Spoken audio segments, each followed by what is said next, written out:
On today's episode of the MilCom Founders Podcast, we'll meet Lisa Bradley, co-founder and CEO of R.Riveter, a handbag company built to create flexible mobile work for military spouses. Lisa grew up in a small Montana town before pursuing business and entrepreneurship in North Dakota.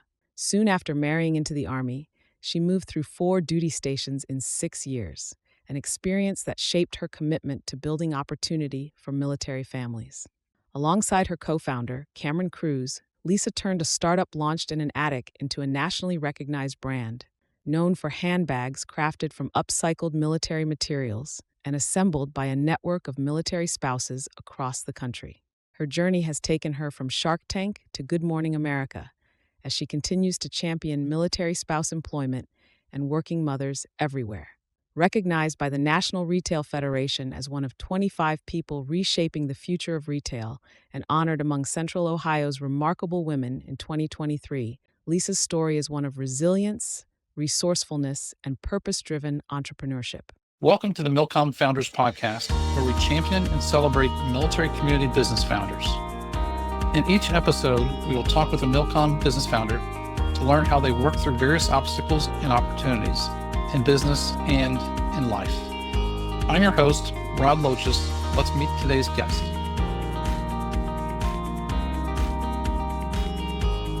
Hey, it's Rod Loches with the Military Community Founders Podcast. And today we have Lisa Bradley of R.Riveter with us. Welcome to the show, Lisa. Thanks so much. I'm excited to be here. Absolutely. Well, we look forward to learning and growing with you today.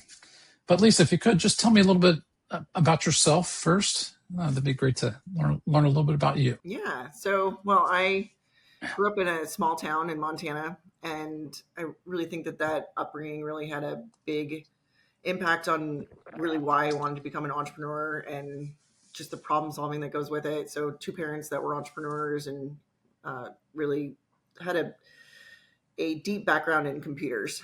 They wrote a lot of the software behind timeshare. So from being a little itty bitty girl, I knew computers even at a time frame when most of my classmates weren't in computers yet. And so that really played a big part in just being really data minded.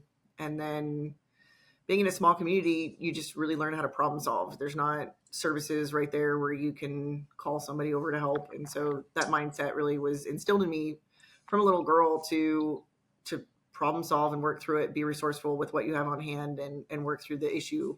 And that really became a baseline for my entrepreneurship journey and really creating a business that's problem solving and mission minded. Mm-hmm. Now you say small community. How small? Oh, my graduating class was 30. So yeah, pretty small. That's small. Yeah. That's for sure. Wow. Yeah. So it's Columbus, Montana. So I've lived in 3 Columbuses now. So I think I only have 10 more to go. So Columbus, Ohio, yep. Columbus, Montana, Columbus, Georgia? Georgia. Yep. Big military education. Yeah. Yep. Near Fort Benning. Mm-hmm. Was your husband airborne by chance? He was. Yep. Fantastic. So, yeah. Very cool. Very cool. So growing up in a small town in Montana and learning to become resourceful, how did that come about? Did you say your parents wrote timeshare software? Yep. So they were entrepreneurs. So I knew the ups and downs of being an entrepreneur. You know, it's not an 8 to 5 clock in, clock out. You live it. It's not just a job. It's a lifestyle really. And so yes. I think a lot of times you need to have that really solid understanding that that's what life is going to be like as an entrepreneur. You don't just be done at 5 o'clock. You might have to keep working well into the night. And that's right. And so it's a lifestyle. So is being in the military. It's not just a job.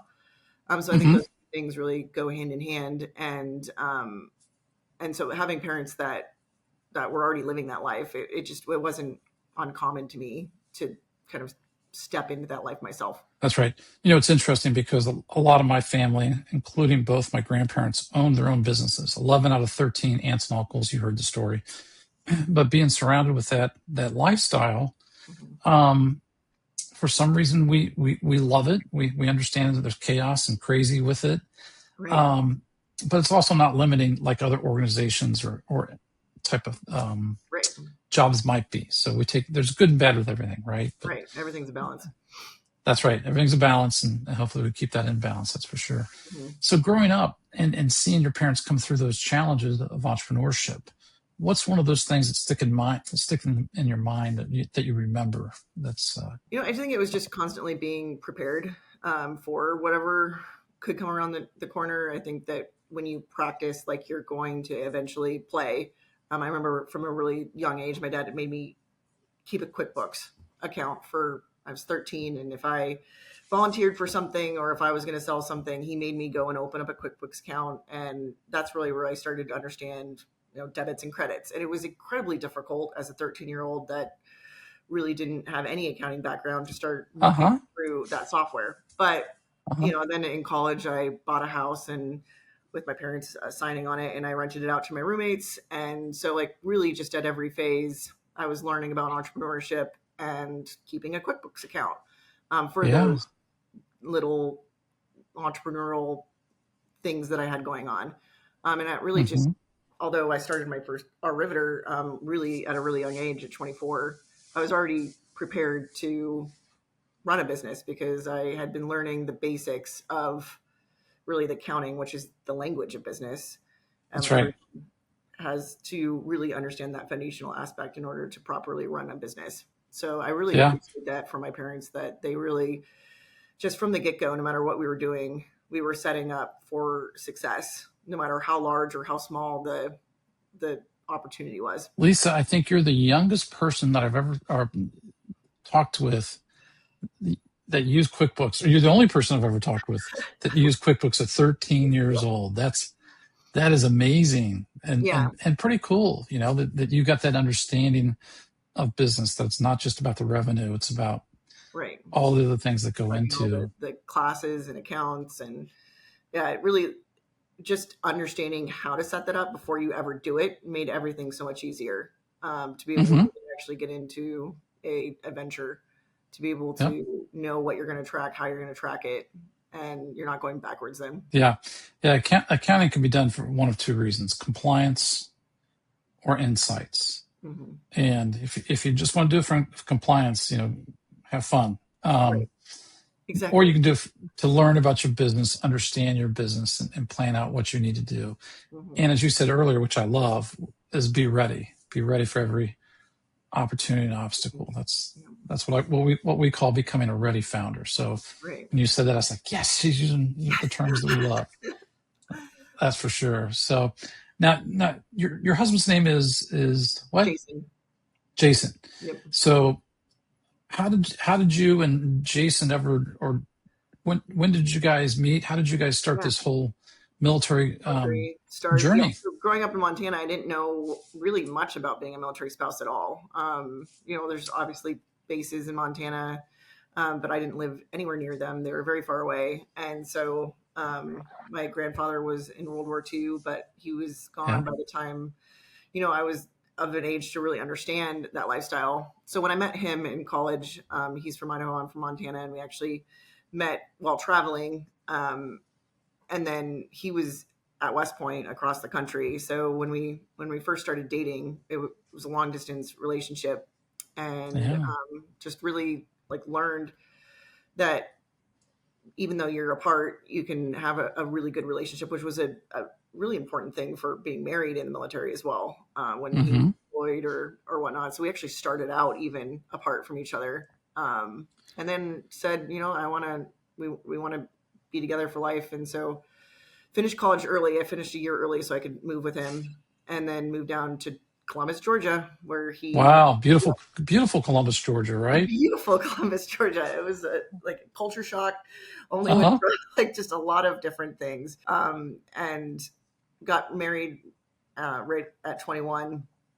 And then just those first couple of years of marriage in the military, everyone kept referring to me as a dependent. I was like, that is just the weirdest word. Why would the military refer to families, spouses and children as dependents? And I used to make a joke, I'm your little dependent. And then 3 moves later, I really did start to feel completely dependent on him for consistency, for really supporting our family, which, is amazing that his career can do that, but a lot of times for military families, they do need dual income. And for me, it was an Uh-huh. identity loss. Every time I was moving, I really felt like I had to re-identify myself at every location with new friends, with new community, with a new job. And that was the Yeah. part that really like just kind of tipped it over for me was no one would hire me as a military spouse. I went interview after interview after interview, and that your resume ends up really fragmented because you have to move so often, and it's just one of Mm-hmm. those things that happens. You got to put which jobs you've had. So a string of part-time jobs later, really when I wanted to go get the job that I really wanted, they're like, well, you're just going to move. It's very apparent that you're a military spouse. You're in a military town. You've got basically a resume that's super fragmented. And you could see before the interview was even over, or even if you could get to the interview, that it wasn't going to go anywhere. So I met Mm-hmm. another gal that was a military spouse, another young military spouse. And I Yeah. just remember that when we first met, it was just, rainbows and sunshine. We're going to get this job. Yeah. Everything's great. So many military spouses at that first meeting were just so enthusiastic about getting a job. And then by the next meeting, everyone was just so disheartened about no one hiring them. And this was back in 2011. So Yeah. Well, it, first of all, the whole concept of that word dependent, um, I never thought about that before, but I would say don't label me. right, exactly. I'm So going to show you. So, yeah, that's that. I get it and understand that, and mhm, they need to come up with a better term. I don't, for sure.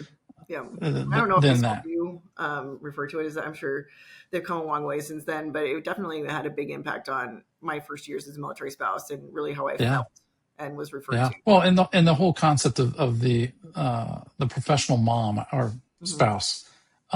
We've had fantastic, at one degree, success working with mill spouses. And as they move, great. Well, you know, Yeah. 2025, 2015. Wow, we hired our first mill spouse probably in 2012, and she stayed with us for like 8 years. It was That's amazing. fantastic. Yeah. So you guys were ahead of And the curve. I mean, in 2011, really the only work from home opportunities that there were was direct sales.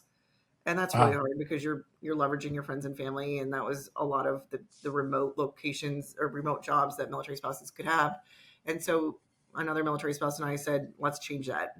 And that hmm, was largely before all of the tools that make it really easy and efficient to work remotely now. hmm, And we wanted to be able to have something that was tangible, that a skill set that was going away in America, which is sewing. So that that's was right. the first opportunity with R.Riveter where military spouses could really plug into our network and be part of a Hmm, community, because I think as a military spouse, I was so tired of being referred to as one degree from someone else. hmm, Captain Bradley's wife, Owen's mom. I was always referred to as a connection to somebody else.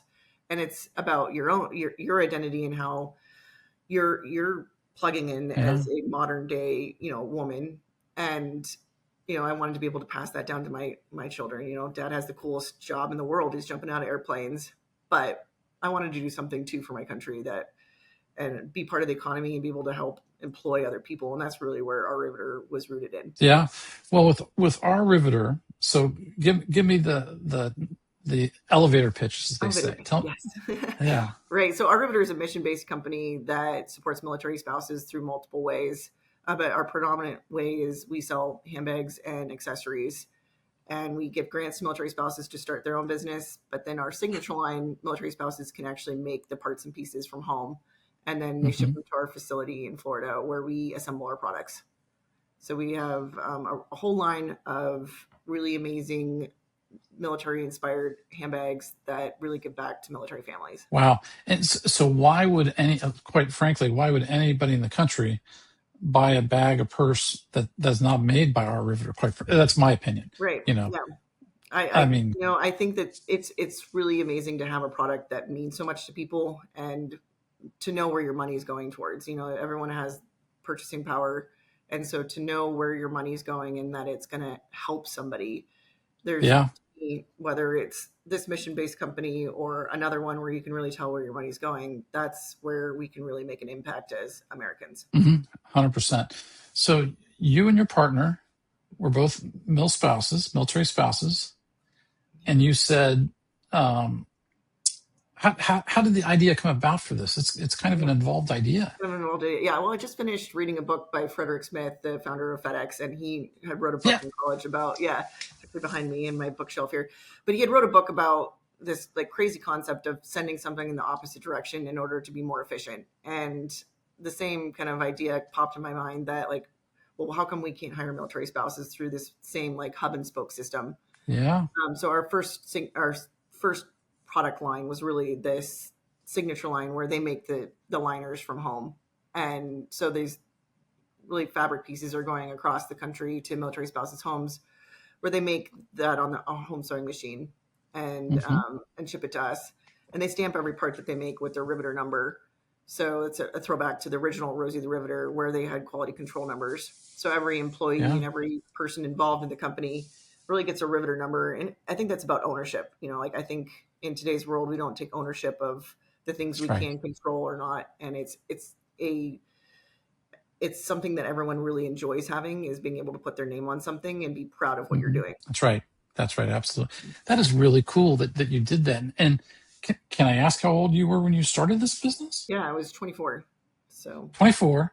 Yeah. So, a mill spouse, husband's probably deployed overseas, and had you guys had kids yet? My co-founder did, and that's the reason why we chose her house, is she had a 1-year-old. So the only place we could set up shop was her garage. It was actually an attic above the garage. And so we made our first handbag. It took us 2 weeks to hand stitch this thing, and we're like, we're never going to make it in any type of velocity or speed. We didn't use those terms back then, but we were like, well, this isn't going to work. So we had to we bought our first sewing machine that I'm pretty sure Rosie the Riveter used. It was like 1950s, real old, heavy metal thing. And so we needed to get it up into the attic, which only inconveniently had an attic ladder. So we went and found a pile of their military materials, and it had some 550 cord. And being in the military, I'm sure you know what that is, but it was rated to 550 pounds. We're like, this thing's got to be underneath that. So we hauled the sewing machine up in through that little attic hole up into the attic, and that's where we set up shop. So, but it didn't have any insulation. So then the next purchase on credit card was a bunch of insulation for the attic because it was North Georgia mountains. So our first purchases as a business were on a credit card, which I know is against all the rules.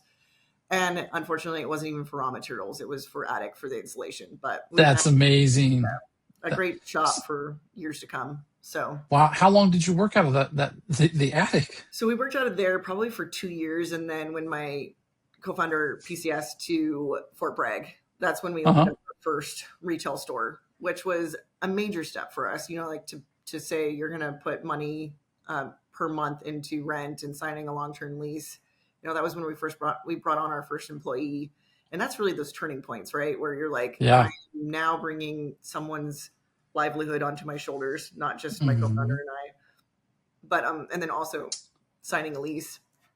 Those are the big turning points where, like, before that you're making revenue, you're kind of foregoing your own salary. If you've got a spouse that's kind of having that income, then those first milestones for me were pretty easy. The first one that was very difficult was first employee and signing that first lease. Yeah. That those are milestones that, imagine when you write the book on R.Riveter, those milestones that you've had, that's amazing. So you started the business in 2011, was it? Yep. And oh my gosh, it's 2025 now. Right. Yes. We've been through a lot of phases of the business and learned a lot for sure. And still doing things where we're learning along the way. So I feel like at every phase, it's not the same mistake. You hope you never make the same mistake twice, but there's always a learning curve ahead of us. Yeah. Yeah. So as a mill spouse, you start the business, and do you still have the same business partner? Yes. She's actually no longer involved with the business. She moved on and started her own marketing company. So I wish her the best of luck. But now I'm running the company as the CEO. And really got a team that's still in Florida and North Carolina that's helping me run it. Got it. And you have a retail location in North Carolina, is that right? Correct. Yeah, we have our store in North Carolina. We have another store here in Ohio that we just opened last week. And then our facility for manufacturing is down in Florida. Wow. And so the one is probably outside Fort Bragg, I imagine? Yep. The first store? Hmm. Got it. And then the other store is in what part of Columbus? It's outside of Granville or in Granville, so Mhm. Granville, Ohio, so outside of Columbus. But Yep. yeah, it's actually a shop within shop concept, and Love it's it. a really good opportunity to be in a really prominent area that Uh-huh. otherwise, we wouldn't have the opportunity to be in. So we're excited. Yeah, I know Granville sort of well. Oh, I very have a cool. great friend who's a dentist right down in Granville, Oh, nice. Grandview, and Dr. Hart, Dr. Steve Hart. Very cool. Love that part of town. Love that part of town. The I'm so amazed and just incredible to hear your story. But 14 years, tell me about a couple of the opportunities or obstacles that you've faced, that you've had to power through and figure out and Yeah. get to the other side. There's been a couple along the way, or many. Uh-huh. We went on Shark Tank in 2016. And so that was a real, I wouldn't say it was a challenge, it's a great opportunity, but just tremendous growth. We grew Hmm.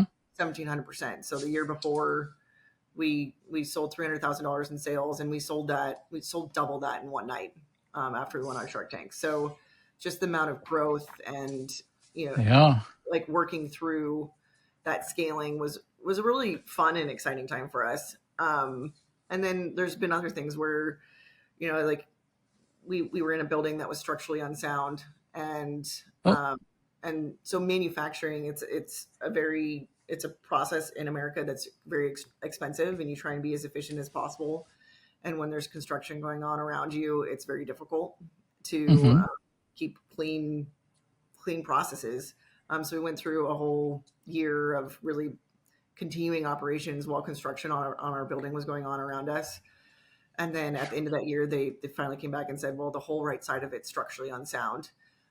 So we just moved our last box to a new fulfillment center and manufacturing center, an hour north of that location. So it's really great to be, in a new location that doesn't have those problems, and we were able to really focus on our efficient Yeah. manufacturing process now. Hmm. So this just happened. You just got moved into the Yeah, we new just got it this place. summer. Yeah, Got it.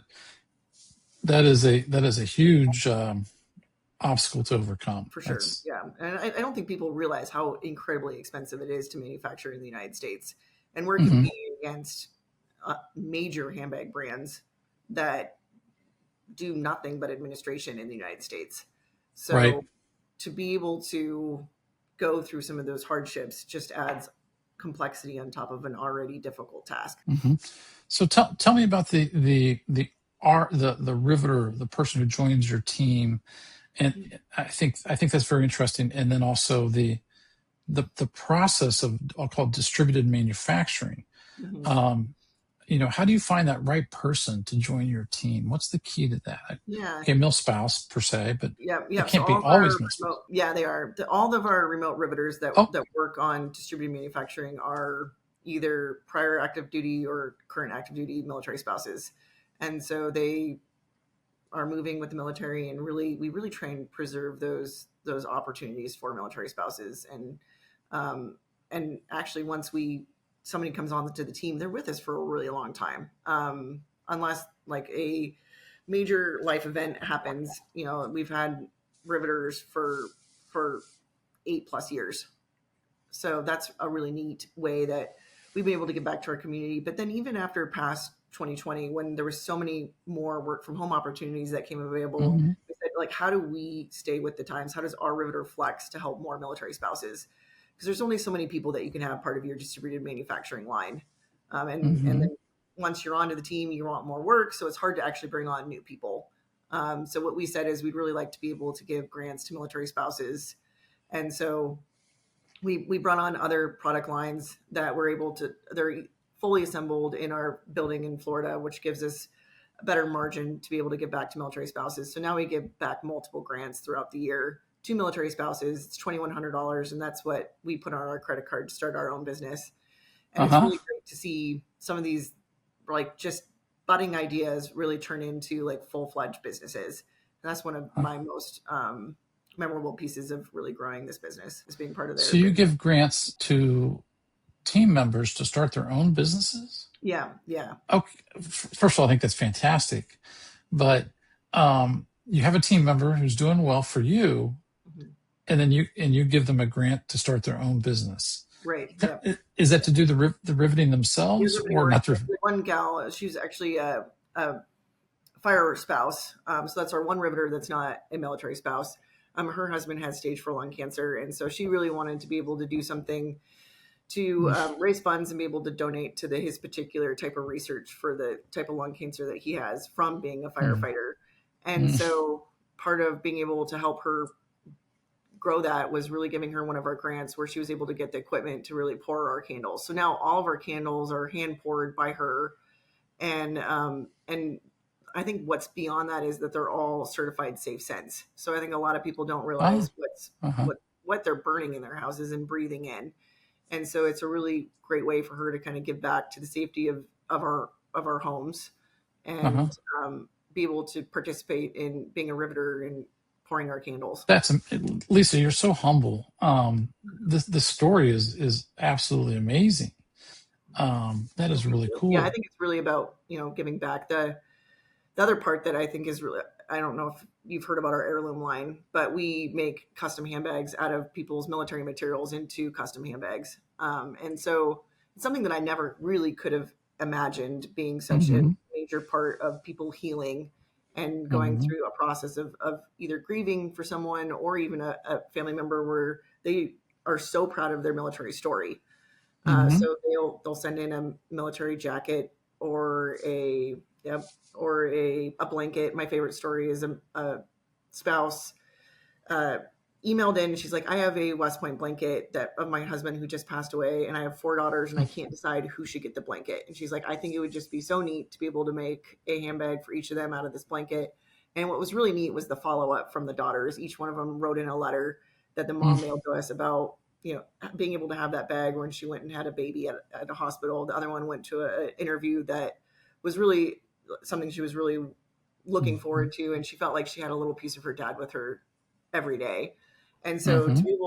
be able to create something with that much emotion and connection, not many products that we have in our life, mean that much to us or be able to Right. start conversations. And so truly one of the best things about growing this company has just been the impact of people's lives that we've touched. People ask me why I still work, and it's exactly that, is to be able to have that impact, help my team members, help my clients Right. scale and grow, and see them. I even have team members that have left our company to come back for what they now call the reunion every summer, That's so cool. and to see that happen because they've been able to scale and grow themselves professionally, personally, and financially. It's Right. just fantastic. And Absolutely. That is what it's you all know, about. I think that's what the military community, why I love working with the community, is the sense of service doesn't stop when we leave the military.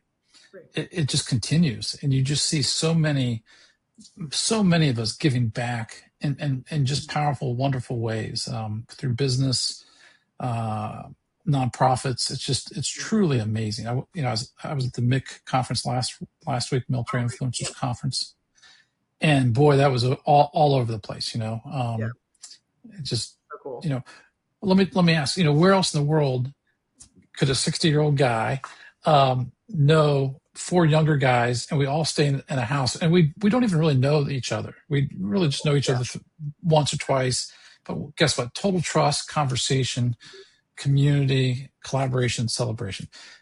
Where else in the world can you just say, okay, let's all just share a house together and have fun, For and sure. and and, Absolutely. and Yeah. it's just And fantastic. meeting other military business owners is one of my favorite parts about growing this company. From Shark Tank, we went on with other military businesses, Ah, and then even going to organizations like PenFed. It's my yes, favorite part is meeting them because there's so much trust. I mean, even if you're in the same yes, industry, there's just complete trust there where, I've been able to learn a ton from the other e-commerce businesses because they said, well, I've tried this, it worked for me, or stay away from that. It saves us a lot of time of learning what not to do, is being yeah. able to really trust those people that have been through it before you. Yeah, absolutely. So your distributed, I know I'm bouncing around, but your distributed manufacturing process, I'm sure people do it in manufacturing, but it does sound very unique. And the I got to imagine the challenges have got to be pretty big: shipping, Oh yeah. management, quality control, on and Hmm. on and on.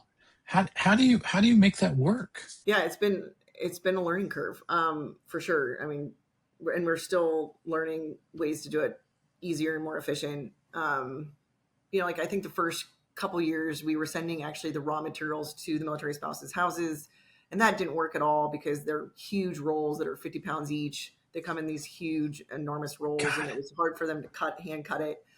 And so one of the first big advances that we had was getting a cutting machine where we cut the materials for them. And it's like building a house. If you have a foundation that's not Mhm. straight and it's hand cut, then the end product is not nearly as of high quality. So that Yeah. was one of the big advancements for us, was not only in keeping track of inventory, but also they just much preferred having a packet come to their house rather than a huge roll of fabric. Uh-huh. And so that was, in probably 2018 that we made that huge advancement. So we went through really the growth of Shark Tank without really doing any of that. And Yeah. then in 2023, we had an efficiency expert come in. We were part of a Florida Makes grant, and Mm. he had this idea, or he said basically, you're not cutting anything raw material unless you can finish it in 5 days. And that was just such a like wow moment for us, because we've been creating Got it. inventory in kind of And like processes for years. uh-huh. But what that did is we're in fashion. So something will change, like, oh, I need this for this PR show, or I need this. And so eventually those work in process whips never made it to fulfillment to finish. Yeah. We ended up with this like mountain of whip in the Yeah. mid that never got made it to a finished good. And so really over in 2023 to 2024, we completely overhauled the processes that we were doing and how we were tracking, and we're just so much more efficient, and our margins are so much better, which Uh-huh. is so much fun because Fantastic. we're competing with people that, or with businesses that, like Mm-hmm. people compare our MSRP to theirs, and they're not even the same products. They're a completely different Yeah. mission, and they can't be even compared. Um, Absolutely. Almost all my new clothing, this is American made, belts American made, socks, shoes. Um, and it takes me time, and I've had to change the way I buy. You right. know, I'm going to go buy a new pair of boots from whatever red American paid American made pair of boots or Right. shoes. I'm going to pay more, but guess what? My friend Right. has a pair that's 24 years old. These pair of boots he's had from Yeah. Red Wing, and I'm Yeah. like, okay, if they're going to last me 24 years, I can spend the extra, and it works. You know, I just Yeah. don't It's go buy pretty. the fat. I think what we run Yeah. into is that we don't have a really a it's made in America, assembled in America. It's like organic versus natural Hmm. versus all the different things and the words that we use to define Yeah. things. And our difficulty is that there's not really a bucket for us, because we are probably the only ones that spend money to send parts and pieces to military spouses across the country. Yeah. And but we do get a lot of our raw materials and components from overseas. Otherwise, Have to. no way we'd be able to afford to do what we do. And so Yeah. ultimately, I needed to kind of like come to the conclusion that I'm here to help military spouses, not necessarily to carry the label "Made in America." Hmm. Makes sense. Yeah. Makes sense. So, and I don't think that a lot of people realize that in order to carry the true label "Made in America," 80% of your sourcing has to come from U.S. soil. Got it. I didn't realize that. Yeah. You're Yeah. right. I did not realize that. So it's a really complex thing that I think is amazing. But then in Hmm. the end, what I had to decide is I'm here to support military spouses, Hmm. and so we have Made in America lines, we have Assembled in America lines, but all in all, every single piece gives back to military families. Lisa, would you have 5 minutes to show us the website? Would you mind Oh sharing yeah, your sure, screen? yeah, absolutely, yeah, I'd love to just take a look at that and see. yeah. Um, Where is that's the really share cool. button? Should be down the bottom. I think you can. Oh, Maybe there it is. Yep. maybe not. I'm just So just gonna, give us a high level. yeah, What can we buy before the Christmas season for our loved ones? yeah, absolutely. All right, so Um, Just taking a note here for later. yeah. So, Lisa, I think you know me well enough. I always have one more question. Yeah, I know, right? All good. So you see it, right? I just make sure. Yep, absolutely. Okay, great. So yeah, we actually just launched for October the Nightbird Foundation. She was a phenomenal girl named Jane that went on America's Got Talent with breast cancer, and she basically has an amazing, really just mission of making sure that women know that it doesn't have to be perfect in order to be happy. So she ended up passing away from breast cancer, but we did an amazing collaboration with her that gives back to her organization, Nightbird.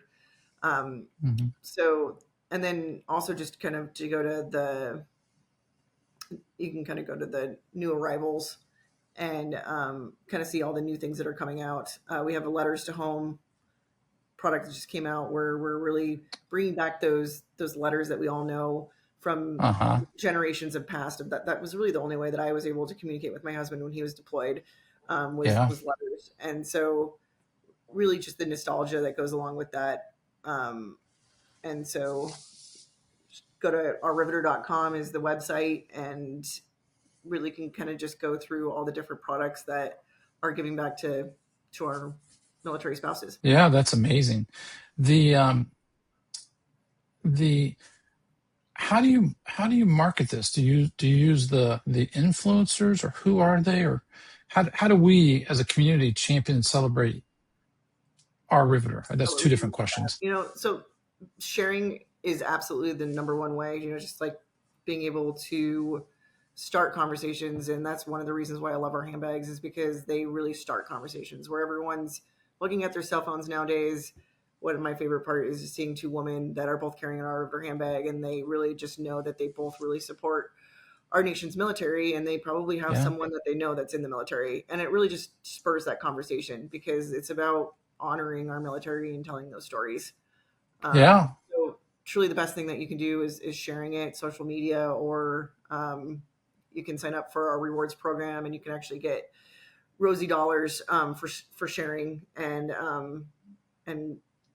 being an affiliate. There's a link to become an affiliate where you can actually get paid on revenue of sales that come through your affiliate link. So that's another way that military spouses have really been able to earn an income through R.Riveter.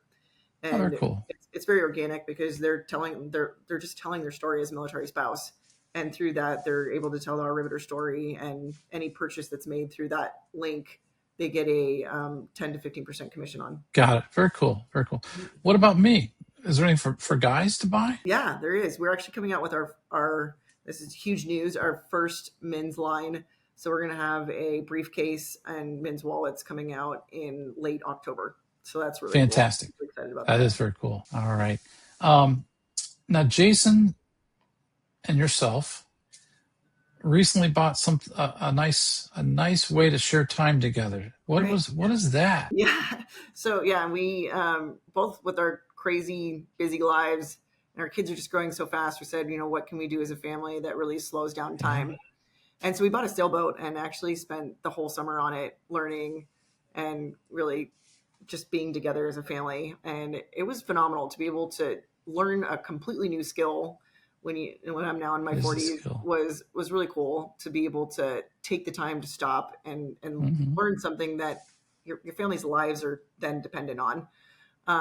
But we spent 3 days offshore, going from Miami to Charleston. And it was just a phenomenal experience there's so many parallels to running a business with sailing, about fair winds and prepping for storms. And just kind of like so many of those terms come to mind when you're out there sailing and living off of your own skills. Yeah, absolutely. That is 3 days. You were out 3 days straight, just sailed the whole time. The whole time. Yeah. Amazing. Yeah, that's really cool. I think it's just core memories for our kids too. We didn't have the right fishing equipment. We ended up landing a sailfish. So it's just like really cool that were just really phenomenal experiences. I bet. Yeah. I bet. So I've asked you a lot of crazy questions, and very cool to see the website and stuff. But what have I not asked you yet that you're like, why hasn't Rod asked me about X? Well, we covered a lot.